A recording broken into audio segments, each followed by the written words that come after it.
একদল খাইছে, আরেক দল খাবার জন্য রেডি হয়ে আছে। সম্প্রতি যশোরের একটি মাহফিলে ডক্টর মিজানুর রহমান আজহারীর দেয়া এই বক্তব্য ঘিরে তুমুল আলোচনা সমালোচনা চলছে রাজনৈতিক মহলে। আজহারীর ওই বক্তব্যে খেপেছে বিএনপির নেতারা।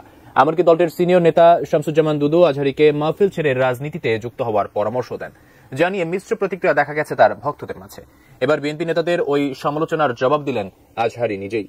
দুদুর উদ্দেশ্যে কি বললেন তিনি জানাচ্ছেন সহকর্মী SI রাজ। টাকার বিনিময়ে আপনি একটি দলকে হেয় প্রতিপন্ন করবেন, এইটা তো বাংলাদেশের মানুষ আপনার কাছ থেকে আশা করে নাই। কেউ যদি বলতে চায় আমরা খাবার জন্য অপেক্ষায় রয়েছি, তারা বোকার স্বর্গে বাস করছে।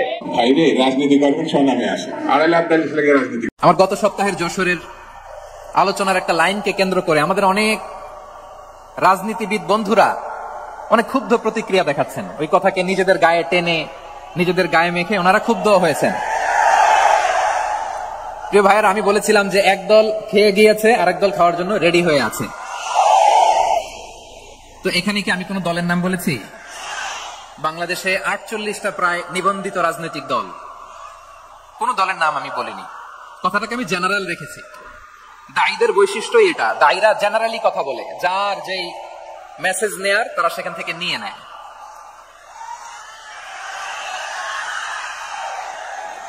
তো কোন দল এটা নিয়ে কোনো কথা বললো না, আপনারা এটাকে নিজের গায়ে যে মাখালেন, এটা ঠিক হয়নি। আমি বলবো যে এটা খুবই অনভিপ্রেত হয়েছে। কোন দলকে টার্গেট করে বা কোন দলের পক্ষে আমরা কখনো কথা বলি না। আমরা কোরআনের পক্ষে কথা বলি, ইসলামের পক্ষে কথা বলি, ঠিক কিনা বলেন? সো একটা জেনারেল কথাকে যদি আমার রাজনীতিবিদ বন্ধুরা নিজেদের গায়ে মাখেন, ক্ষুব্ধ প্রতিক্রিয়া জানান, এতে করে সাধারণ জনগণের কাছে একটা নেগেটিভ মেসেজ যাবে ওনাদের ব্যাপারে। এটা হোক আমরা চাই না। তো আমার প্রিয় রাজনীতিবিদ বন্ধুদের আমি বলবো, কথাটা ছিল ভেরি জেনারেল, এটা নিজেদের গায়ে মাখানোর কোনো দরকার নাই। জামাতের ব্র্যান্ড এজেন্ট আজহারী সিলেটে গিয়ে ভালো খাইছে ধরা। সিলেটে হাজার হাজার জনগণ বুঝে গেছেন যে এই আজহারী হচ্ছে ভণ্ড, জামাতের দালাল, স্বাধীনতার বিরোধী, গণতন্ত্রের শত্রু এবং সকল ধর্মের মানুষের ঐক্যের বিরোধী। এই ভণ্ড যখন সিলেটে গেছে, লক্ষ লক্ষ জনতা তাকে ভুয়া ভণ্ড বলে ধ্বনি দেওয়ার পর সে হাত তুলে সিলেটবাসীর জন্য অভিশাপ দিয়েছে। কারণ সে বলেছে এই মোনাজাতের আগে, সিলেটবাসী তোমরা যা করেছো মনে থাকবে। এই শয়তানকে পুরো বাংলাদেশে ওয়াজ করা থেকে নিষিদ্ধ ঘোষণা করুন এবং যেখানে পাবেন এর বিরোধিতা করবেন, একে ভণ্ড ভণ্ড বলে ধ্বনি তুলবেন। জি ঠিক আছে, সিলেট আজকে কি করছো এটা মনে থাকবে। আল্লাহুম্মা আমিন। রব্বানা যালামনা আনফুসানা ওয়া ইল্লাম তাগফির লানা ওয়া তারহামনা লানাকুনান্না মিনাল খাসিরিন। রব্বানা آتنا في الدنيا حسنة وفي الآخرة حسنة وقنا عذاب النار اللهم أعنا على ذكرك। ইঙ্গিতে রাজনৈতিক আলোচনা, পাশাপাশি এক হুজুর আরেক হুজুরকে মুরতাদ, কাফের, এমনকি লাঠি সুটা নিয়ে ঘেরাও করা, বাংলা থেকে ত্যাগ করা। আবার হুজুররা নির্দেশ দিচ্ছেন ও মকরে দেখলে পিটাবেন, এরকম নির্দেশনা ওয়াজের মাঠে আসে। তো এগুলোর কারণে ওয়াজের মাঠ কোথাও না কোথাও অনেকটা তো বদনাম হয়েছে। এরপরে দীর্ঘ একটা সময় পার দিয়েছি আমরা সবাই, এখন নতুন করে আবারও ওয়াজের মাঠ শুরু হয়েছে। আর ফিরে এসেছেন ওয়ান এন্ড অনলি ব্লুটুথ বক্তা মাওলানা মিজানুর রহমান আল আজহারী হুজুর, খুবই সর্বজন শ্রদ্ধেয় একজন মানুষ। গেল কয়েকদিন আগে যশোরে ওনার একটা সামনে তুলে ধরছি। সাইদির পরে সিলেটে আজহারীর বাজিমাত।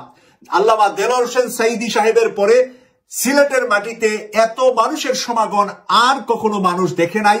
সেই বাজিমাতটি করেছেন জনাব ডক্টর মিজানুর রহমান আজহারী। এখানে যা লিখেছে, সিলেট আলিয়ার ময়দানে উপমহাদেশের প্রখ্যাত আলেম উলামা স্মৃতি বিজড়িত। আসসালামু আলাইকুম দর্শক, নতুন একটি ভিডিওতে আপনাকে স্বাগতম। বাংলাদেশের যে বর্তমান রাজনৈতিক পরিস্থিতি এবং প্রেক্ষাপট সৃষ্টি হয়েছে তারই আলোকে বেশ কয়েকটা গুরুত্বপূর্ণ ভিডিও নিয়ে হাজির হয়েছি, যার কিছুটা অংশ বিশেষ ভিডিওর শুরুতেই দেখছেন। দর্শক, ভিডিওর শুরুটা দেখেই কিন্তু বুঝতে পেরেছেন আজকের নিউজটা কতটা গুরুত্বপূর্ণ হতে চলেছে। তাই বলবো, যারা ভিডিওটি দেখছেন না টেনে সম্পূর্ণ ভিডিওটি মনোযোগ সহকারে দেখতে থাকুন, তাহলে আজকের বিষয়টা বুঝতে পারবেন। দর্শক, এই বিষয়ে আর কিছুই বলবো না, চলুন দেখে আসি আজকের সেই কাঙ্ক্ষিত ভিডিওগুলো। তার আগে বলবো, যারা এখনও চ্যানেলটি সাবস্ক্রাইব করেননি অবশ্যই সাবস্ক্রাইব করে পাশে থাকা বেল বাটনটি অন করে দিবেন। আর যারা ইতিমধ্যে সাবস্ক্রাইব করেছেন তাদেরকে অসংখ্য ধন্যবাদ। তো চলুন দর্শক, ভিডিওতে একটি লাইক দিয়ে ধারাবাহিকভাবে সবগুলো ভিডিও দেখে আসি। ওয়াজের মাঠগুলোতে পলিটিক্যাল আলোচনা, ইশারা ইঙ্গিতে রাজনৈতিক আলোচনা, পাশাপাশি এক হুজুর আরেক হুজুরকে মুরতাদ, কাফের, এমনকি লাঠি সুটা নিয়ে ঘেরাও করা, বাংলা থেকে ত্যাগ করা। আবার হুজুররা নির্দেশ দিচ্ছেন ওমকরে দেখলে পিটাবেন, এরকম নির্দেশনা ওয়াজের মাঠে আসে। তো এগুলোর কারণে ওয়াজের মাঠ কোথাও না কোথাও অনেকটা বদনাম হয়েছে। এরপরে দীর্ঘ একটা সময় পার দিয়েছি আমরা সবাই, এখন নতুন করে আবারও ওয়াজের মাঠ শুরু হয়েছে। আর ফিরে এসেছেন ওয়ান এন্ড অনলি ব্লুটুথ বক্তা মাওলানা মিজানুর রহমান আল আজহারী হুজুর, খুবই সর্বজন শ্রদ্ধেয় একজন মানুষ। গেল কয়েকদিন আগে যশোরে ওনার একটা বক্তব্যকে কেন্দ্র করে যখন তোলপাড়, এর মাঝখানে আবারও একটা ছোটখাটো লাড়া দিচ্ছেন আমাদের মিজানুর রহমান আল আজহারী হুজুর, সাথে আবার আমির হামজা হুজুরের চিনেন তো? আল্লাহর সৌন্দর্যের বন্দনা করতে গিয়ে তিনি রাশ্মিকা মান্দানা পুষ্পা ছবির নায়িকারে বলছেন আহারে। পরে আবার কাছে দেখেন আমি মানসিক অসুস্থ, তো এই মানসিক অসুস্থ হুজুর আবার ওয়াজের মাঠে কেমনে চলে গেল দৌড় দিয়া? এগুলো একটু খেয়াল রাখতে হবে, আবার কোথায় কোনটা বইলা বসে ঝামেলা হবে। হুজুরদের ওজনের জন্য বলতেছি। যাই হোক, আমরা কথা বলতেছি আজহারী হুজুরকে নিয়ে। তো সিলেটে গতকালকে তিনি আরো এক ঐতিহাসিক অবস্থান আমরা দেখলাম। আপনার কি বলা হয় যে মানে একটা হিউজ উপস্থিতি ছিল। তো সেইখানেও তার যে বক্তব্যের একটা অংশ, এই অংশটা নিয়েও আবার একদল মানুষ বা যারা বিএনপির নেতাকর্মীরা আছেন তারা একটু বলছেন যে এই কথাগুলো রাজনৈতিক কথাবার্তা হয়ে যাচ্ছে। তো তিনি আবার কি বলছেন? তিনি বলছেন যে 24-এর রক্তাক্ত আন্দোলনের মাধ্যমে বাংলাদেশকে ফেসিবাদ মুক্ত করেছে আমাদের তরুণ ছাত্র এবং যুব সমাজ। ঠিক এই তরুণদের হাতেই নিরাপদ আমাদের বাংলাদেশ। তো তরুণদের হাতেই নিরাপদ, এটা কি কেন পলিটিক্যাল ওয়েতে তিনি বললেন? এটা কেউ কেউ মনে করছেন। আবার তিনি বলছেন আমরা এই দেশের চাঁদাবাজি দখলবাজি দেখতে চাই না, এটা কেউই চায় না। এই কথা এখন হুজুরে বললে স্বাভাবিকভাবে নানান দিক থেকে কিন্তু এটা একটা আক্রমণাত্মক ওয়েতে চলে আসে। তবে এটা কিন্তু সাধারণ হুজুর না, অন্যান্য হুজুরদের মতন না, তিনি বড় ব্লুটুথ হুজুর, তিনার এক ডাকে বহুত কিছু কিন্তু এদেশে ঘটে যাবে। তো এটা নিয়ে কৌশলে হয়তো অনেকেই কথাবার্তা বলার চেষ্টা করছেন। শনিবার রাতে সিলেট এমসি কলেজ মাঠে আঞ্জুমানে খেদমতে কোরআন সিলেট আয়োজিত মাহফিলের শেষ দিনে আলোচনাকালে তিনি আপনারা বলছেন যে মানুষকে সচেতন করাই দিনের দায়ীদের কাজ। একটি মাহফিলে আমার খণ্ডিত বক্তব্য নিয়ে একটি রাজনৈতিক দলের বন্ধুগণের বিতর্ক ছড়িয়ে দেওয়া বাক স্বাধীনতা পরিপন্থী। পাশাপাশি তিনি বলছেন অথচ আমি কোনো দলের নাম উল্লেখ করিনি। এসব ভুলে আমাদের সন্ত্রাস দুর্নীতিমুক্ত সমাজ গঠনে এগিয়ে আসতে হবে। আমাদের নিয়ে যারা হিংসা করেন, সমালোচনা করেন, আমরা তাদেরকেও ভালোবাসি। আমাদের স্লোগান হচ্ছে হেরে যাবে ওদের হিংসা, জিতে যাবে আমাদের ভালোবাসা। এটাই ইসলামের সুমহান শিক্ষা। তো আমাদের হুজুরের এই বক্তব্যটা আমি আসলে এরকম কোনো ভেজাল টেজাল পাই নাই, কিন্তু এটা নিয়েও অনেকে সমালোচনা করছেন বিএনপির নেতাকর্মীরা। দেখেন ওই যে সন্দেহের মনে সবারই একটা নেগেটিভ অবস্থান তৈরি হয়। আর আজহারী হুজুরকে কোথাও না কোথাও সবাই ভাবে তিনি জামাতের একজন কট্টর সমর্থক, এবং কি আগামী নির্বাচনকে কেন্দ্র করে বাংলাদেশের বিভিন্ন জায়গায় যে বড় বড় সমাবেশগুলো হচ্ছে সেখানে তিনি টেকনিক্যালি জামাতকে প্রমোট করছেন বা অন্য দলগুলোকে টেকনিক্যালি তিনি বিভিন্ন ইস্যুতে সামনে নিয়ে আসছেন। যাই হোক, আবার আসেন আমির হামজা হুজুর কি বলছে, সামনে যারা রাষ্ট্র ক্ষমতায় আসবে তারা যেন পুরুষ হয়। আচ্ছা, এখন এই কথাটার মধ্যে আবার একদল লোক প্যাচ পাইছে। কেন প্যাচ পাইছে? যে রাষ্ট্র ক্ষমতা তো এই মুহূর্তে দৌড়ে বিএনপি মনে করে, বা অনেকেই মনে করে বিএনপি যাবে। তো বিএনপি যদি যায়, সাবেক প্রধানমন্ত্রী বেগম খালেদা জিয়া, তিনার অনেক বয়স হয়ে গেছে, অসুস্থ, তারপরেও অধিকাংশ মানুষ বলতে চায় যে খালেদা জিয়া আবার প্রধানমন্ত্রী হবেন। তো হুজুরের এই বক্তব্য আমি প্যাচ পাই নাই, কারণ পুরুষই যদি হয়, খালেদা জিয়ার বয়স অনেকটা হয়ে গেছে, তো সেখানে তারেক রহমানই দলের হাল ধরবেন, এটাই বাস্তবতা। আবার কেউ কেউ বলছেন যে জামাতের আমিরকে ইঙ্গিত দিয়েছেন। দেখেন আমির হামজা হুজুরও সবাই অনেকে বলে জামাতের প্রোডাক্ট, এগুলো কিন্তু নানান আছে। মানে আমাদের হুজুরদের মধ্যে একটা মেন্টালিটি সবারই যে এই লাইনটা পুরোটাই মানে জামাতের দখলে না, এখানে অনেক লাইন আছে, কৌমি, দাখিল, তারপর আলিয়া, অনেক খেলাফতে মজলিস, তারপরে আমি এগুলো সবগুলো নামও জানি না। যাই হোক, তাদের মধ্যে অনেক বিভাজন আছে, তারা কিন্তু একটা টিম না। সরমোনাই জামাত একে অন্যের পরিপন্থী, এরকম অনেক কিছু আছে। তো ওনার বক্তব্যটা এটা খারাপ না, যে এখানে জামাত যদি নির্বাচিত হয় তাদের দলীয় নীতি অনুযায়ী আমির ডাক্তার শফিকুর রহমান তিনি হবেন প্রধানমন্ত্রী, আর বিএনপি যদি হয়, আমার ধারণা বেগম খালেদা জিয়া চিকিৎসা শেষে বাংলাদেশে অবশ্যই আসবেন, কিন্তু তিনি সম্ভবত নির্বাচনে এজ এ প্রধানমন্ত্রী তিনার সেই মেধা বা বয়স এগুলো নাই, সেখানে হয়তো তারেক রহমানই হবে। সো আমির হামজা হুজুরের এই বক্তব্যে আমার কাছে মনে হয়েছে যে বিষয়টাকে পলিটিক্যাল করার সুযোগ নাই, তিনি ওই জায়গাতে বলছেন। তারপরে হুজুরের মানসিক অবস্থা ঠিক হয়েছে কিনা সেটা একটু চেক করে ওনার ওয়াজের মাঠে পাঠানো জরুরি। আর আবার আমি বলি, রাজনীতির বক্তব্যের জন্য সারা বাংলাদেশে বহুত স্পেস আছে। আমিও একদম ওয়াজের মাঠে রাজনীতির বক্তব্য আমি পছন্দ করি না, একটাই কারণ ওয়াজ শুনতে সবাই যায়। আপনি যখন এখানে ধরনের কথা বলা শুরু করবেন, তো সেখানে কি হয় যে নানান ধরনের মানুষ থাকে, এটা বিদ্বেষমূলক একটা অবস্থান তৈরি হয় ওয়াজের মাঠে। আর রাজনীতি করলে রাজনীতির অবস্থান থেকে সামনে তুলে ধরছি, সাইদির পরে সিলেটে আজহারীর বাজিমাত।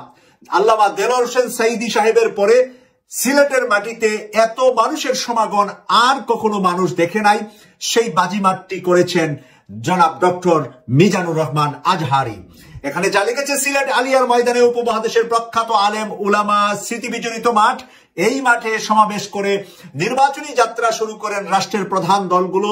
26 বছর আগে এই আলিয়া মাঠে প্রখ্যাত আলেম ও জামাত নেতা মাওলানা দেলোয়ার হোসেন সাঈদীর হাত ধরে তাফসির মাহফিল শুরু হয়েছিল। তাকে ঘিরেই মূলত 3 দিনের এই তাফসির মাহফিল আয়োজন হতো। আল্লামা সাঈদীর বয়ান শোনার জন্য মাদ্রাসার মাঠে জমায়েত হতেন হাজার হাজার মুসল্লি। শুধু যে সিলেট নগর তা নয়, গোটা বিভাগ থেকে তার তাফসির শোনার জন্য লোকজন জমায়েত হতেন এখানে। লেখছে 2012 সাল পর্যন্ত নিরবিচ্ছিন্ন আলিয়া মাঠে এই তাফসির মাহফিল চলছিল। এরপর থেকে বন্ধ করে দেওয়া হয়। দেলোয়ার হোসেন সাঈদী কারাবন্দী হওয়ার কারণে মাহফিলের আয়োজন করা হয়নি। সরকারের নানা বিধিনিষেধ ছিল। তারা জানান, সিলেটের এই মাহফিল ধরা হতো প্রধান মাহফিল। এইবারে অন্যান্য ইসলামী দল ও গোষ্ঠীর পক্ষ থেকে প্রতি বছরই আলিয়া মাঠে অনুষ্ঠানের আয়োজন করা হয়। এবার মুক্ত পরিবেশে, ফলে এক যুগ বন্ধ থাকার পর এবার আয়োজক সংগঠন আঞ্জুমানে খেদমতে কোরআন সিলেটের উদ্যোগে সিলেটে 3 দিন ব্যাপী তাফসির মাহফিল আয়োজন করেন। প্রথমে তারা ঘোষণা দিয়েছিলেন আল্লামা সাঈদীর স্মৃতি বিজড়িত আলিয়া মাদ্রাসা মাহফিলে আয়োজন করবেন। এবারের তাফসির মাহফিলের মূল আকর্ষণ ছিল মুফাসসিরে কোরআন ডক্টর মিজানুর রহমান আজহারি। মানব জমিন পত্রিকায় এভাবে তারা লিখেছেন, মুক্ত পরিবেশে সিলেটে এবার তার প্রথম অনুষ্ঠান এটি। এর আগে সিলেটে তিনি একাধিকবার অনুষ্ঠান করলেও তাকে নিয়ে এত আকর্ষণ ছিল না। বিগত সরকারের রোশানলে পরে তিনি হয়েছিলেন দেশান্তরী। এরপর থেকে আলেম উলামা মুসল্লিদের কাছে তার জনপ্রিয়তা বাড়ে। এবার আজহারির সব ওয়াজ মাহফিলে অংশ নিচ্ছে না। তার ইচ্ছে ছিল প্রতিটি বিভাগে একটি করে ওয়াজ মাহফিল আয়োজন করবেন, আর সেটি হচ্ছে সাজানো গোছানো, থাকছে আধুনিক প্রযুক্তির ছোঁয়াও। তার ইচ্ছা অনুযায়ী সিলেট আলিয়া মাদ্রাসা ময়দান এবার 3 দিন ব্যাপী তাফসির মাহফিল আয়োজন চলছিল, কিন্তু লোক সমাগম বেশি হওয়ার কারণে প্রায় 3 সপ্তাহ আগে মাহফিলের স্থান পরিবর্তন করে এমসি কলেজ মাঠে নেওয়া হয়। আয়োজকরা জানান, এমসি কলেজ মাঠে আলিয়া মাদ্রাসা মাঠের 3 গুণ লোক সমাগম ঘটানো সম্ভব। এ কারণে লোক সমাগম বিবেচনা করে তারা সিলেটে তাফসির মাহফিলের স্থান পরিবর্তন করেন। প্রিয় দর্শক, আপনারা এতক্ষণ পর্যন্ত যে বক্তব্যটি শুনলেন, এটা সিলেটের মানুষের প্রাণের বক্তব্য। বিশ্বব্যাপী সিলেটের মানুষেরা এই মাহফিলকে জুড়ে লন্ডন থেকে, আমেরিকা থেকে, মধ্যপ্রাচ্য থেকে, অস্ট্রেলিয়া থেকে, নিউজিল্যান্ড থেকে, প্রবাসের সিলেটের বিভিন্ন মানুষ সিলেটে গিয়েছেন। দর্শক, আমি আশা করি আপনি সবগুলো ভিডিওই মনোযোগ সহকারে দেখছেন। সেই সাথে দর্শক, এই ভিডিওগুলো সম্পর্কিত যদি কোনো তথ্য এবং মতামত থাকে তাহলে কমেন্টে জানাবেন। এতক্ষণ সাথে থাকার জন্য ধন্যবাদ। আজকের মতোই এ পর্যন্তই। আল্লাহ হাফেজ।